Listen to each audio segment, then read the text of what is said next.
Tuguegarao City, karaniwan mong maririnig ang ingay ng mga tricycle sa bawat kanto. Moderno, mabilis at praktikal.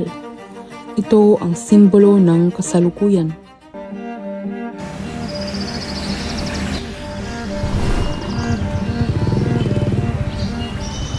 Ngunit sa gitna ng pagunlad, may iilan pang patuloy na bumabaybay sa lansangan, ang kalesa.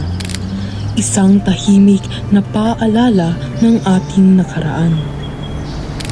Ang kalesa ay isa sa mga pinakamatandang uri ng transportasyon sa Pilipinas.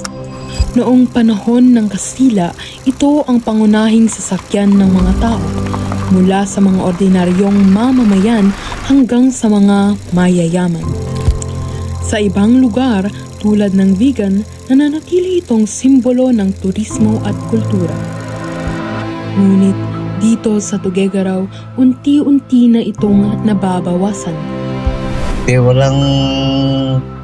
Walang permanente po kasi kung wala din. Nung isang araw, wala akong materials na hindi lang nahanap ko.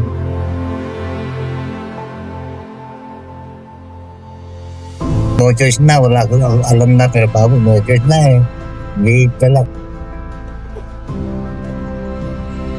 So yun, unang nahanap ko trabaho noon kasi malakas mo yung kalesa. Sa bawat pasada, dala nito ang mga kwento ng nakaraan.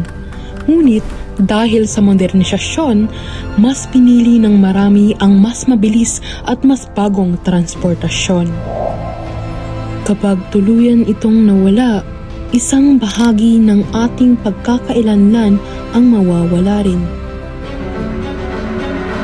Ngunit ang pagsakay sa kalesa ay hindi lamang paglalakbay, isa itong karanasan.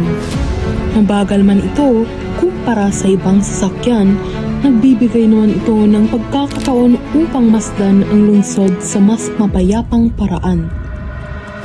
Sa bawat pagsakay, hindi lamang tayo naglalakbay. Tumutulong din tayo sa kabuhayan ng mga kutsero at sa pagpapanatili ng ating kultura.